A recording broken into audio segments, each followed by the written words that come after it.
they done the whole Orton thing, and had him not participating in the way they did that got on my nerves a bit, and had Kane coming out instead against Bray. That done my head in. But I felt as an overall show, I felt it just had something a little bit more than this. One thing I will say about this show as a positive, the pacing was better. The matches were where they should be, but they just overused things so much. There wasn't enough creativity in it, and it just seemed a little bit lazy for me in that sense. So that's where we come off.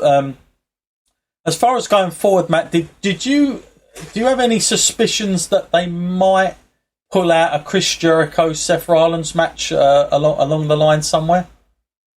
Yeah, I would not be too surprised about that, because it's another one of those little bits of fillers for Raw, isn't it? Mm-hmm. Where you get the feud with Kevin Owens still going, because Jericho has a link through the best friend, So yeah, I wouldn't be surprised. Yeah. Or even if it turns into a tag team match, like Seth Rollins and Sami Zayn versus them two. Yeah, that one. Yeah, I guess that could be a way. Well, we'll be interested to see what happens tonight on Raw. Obviously, it's tough to say if this pay-per-view works or not, until you see Raw, like what happens the next night. Was there a real reason they do these finishes? But you have to kind of see where it goes. Hopefully there was a bit more logic to this, but it was a little bit sloppy tonight. Really heavy signs of that 50-50 booking that we talk about a lot, Matt.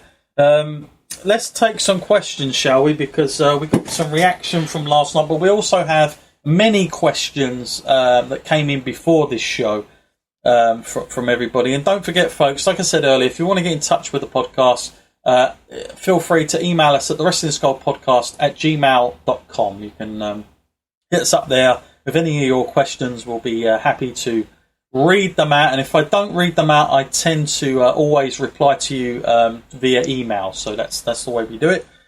We've got a question here, Matt, totally off ball of the WWE.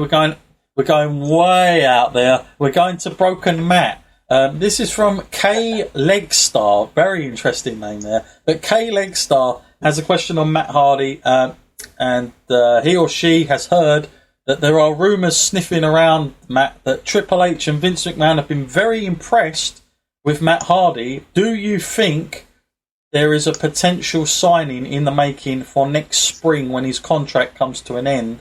Also, would he be able to use that character for legal reasons? So, Matt, I'm going to put this one to you. We spoke about Broken Matt a lot on here.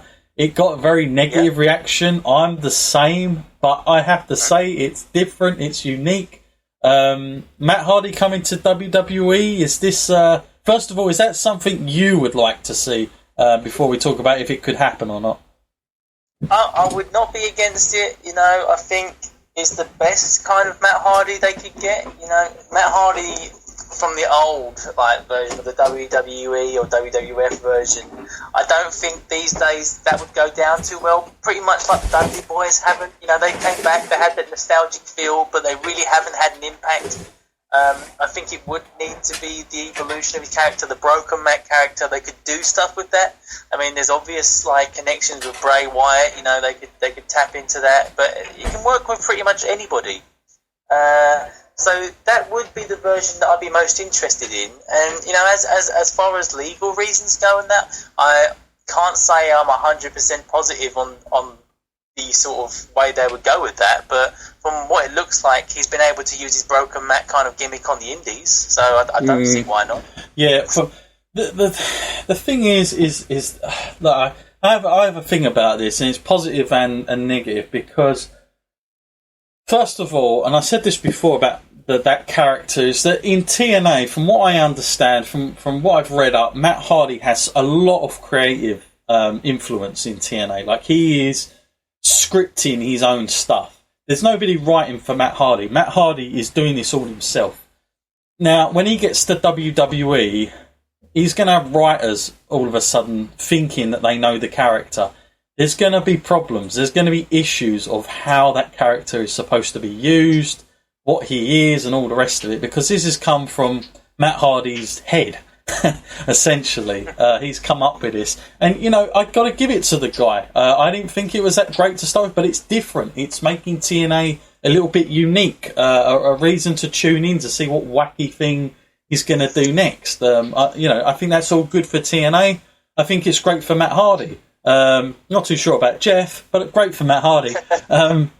So in that sense, and I've said this before as well, Matt, is that you look back in history, you look at all the guys from WCW that come to WWE, all the guys from ECW that come to WWE, those kind of gimmicks and things, whenever I've seen like the NWO, including Sting, by the way, Goldberg, all the rest of it, when they come into the WWE world, it's not the same as the world they've come from. And things are very different, and all of a sudden you've got to try and intertwine with very different things, political stuff as well. That would be my only issue with this. Where will it get put? And as a real downer for me is the fact that I've had so many emails, by the way. Everybody seems to want Broken Matt's character in WWE, but my thing to this, Matt, and I'll put this question to you, Matt, where are we in terms of the product that we're watching, for us to want Matt Hardy to come to the WWE and sort of like be really excited about it? Where are we in terms of the characters that are already in WWE, like Bray Wyatt, that we've seen them do nothing with? Like, why are we talking about Matt Hardy, but we're not talking about Bray Wyatt? To me, that is a complete failure on WWE's part, and I'm not so sure you should just be handpicking guys out just because they're doing well. Like, what are they doing with their own stars, Matt? Why are we talking about Matt Hardy in WWE as being an exciting thing, and we haven't got them already? Yeah, I think that's a bit of a worry, because I think Matt Hardy might have drew some of his inspiration from a character like Bray Wyatt. Looking at someone like Bray Wyatt, thinking, well, he's got limitations, he's got restrictions, he's not allowed to do this, then he's not allowed to do that. But Matt Hardy, you can just drag a supposed member of the crowd out and bite his face off, you know? Yeah. So that to me is a lot more scary than somebody sitting backstage in a dark room mumbling about gods and whatever. Well, that's totally it for me. I'm just slightly sort of worried that people are sort of, you know, really excited about this, but they're not thinking, you know, what's already there. That's the real downer for me about it. But you know, look, his contract's up next spring. Anything can happen, and you know, I wouldn't be against it by any means necessary. But I just hope that if they do it, they get on board with Matt Hardy as well, because I think that's the only way it'll work. But we'll have to see where that goes. But thank you for your question nonetheless. Okay, it's Jimbo, Wrestler Squad number 9 time, Matt. He's got a very long question here, but it's a good argument, and it's a good question, I think, and a good point that he makes. Why is it that Kevin Owens doesn't seem to be a big deal with a heavyweight title? It seems like anyone could win these days. Owens has not had a great run of momentum before the title win. I get the whole thing of the shock and surprise, but then again, we've seen Dean Ambrose, AJ Styles do the same when they also haven't had great momentum going into winning their titles.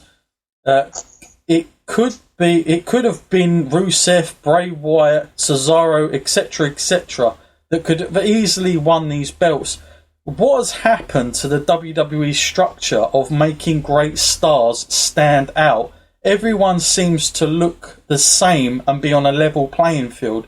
Nobody seems to be above anybody else unless your name is Brock Lesnar.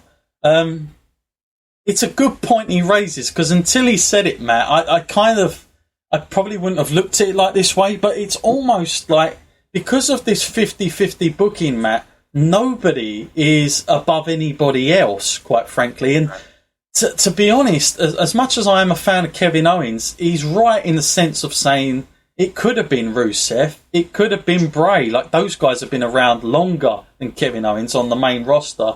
But some guys go over quicker.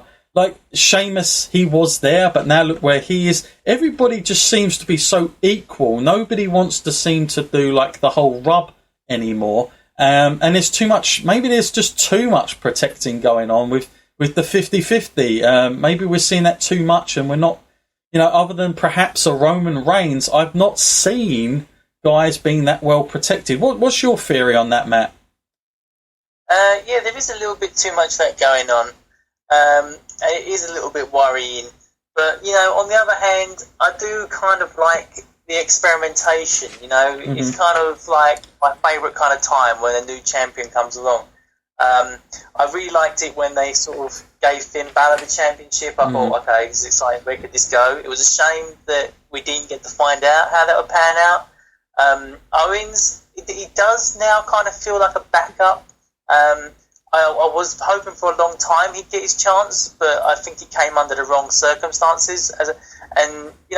There's cases that could be made for everyone, like even Dean Ambrose. Like, he probably was deserving of a title run, but I think it came way, way too late, He had a lot of momentum, but I think it all dried up by the time they thought, okay, well, we're going to split the brands and we need a champion. You're probably one of our best bets.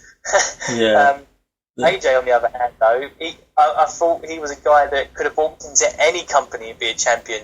That's why he has. Every company he's walked into, he's become a champion, because you don't get that kind of raw talent come along every day. When you see a guy like AJ, you sign him and he's naturally at the top of your list because he's naturally that gifted. But it definitely reminds me of the Attitude Era now, if I go back to that, because, they have to give people, a bit like they're giving Kevin Owens his chance, There was once upon a time when Mick Foley was just given a chance, Nobody knew whether it would pan out or not, but it ended up being one of the best decisions they made. Yeah, I mean, there's good and bad with it. I mean, I will say momentum is key.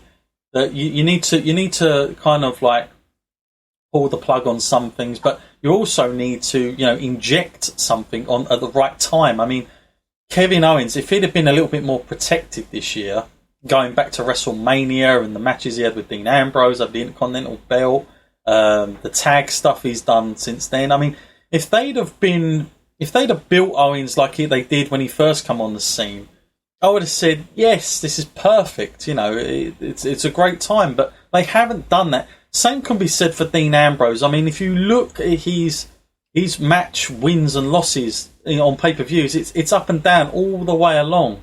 It doesn't stand out as momentum for me going in. Normally, when you see when you get these guys like a CM Punk or a Daniel Bryan, or not even just great workers, but guys in general. I'm trying to think of other people that it's happened to like that, but they come in with a little bit more protection, and at least the last 5 months has been pretty decent on percentage of wins.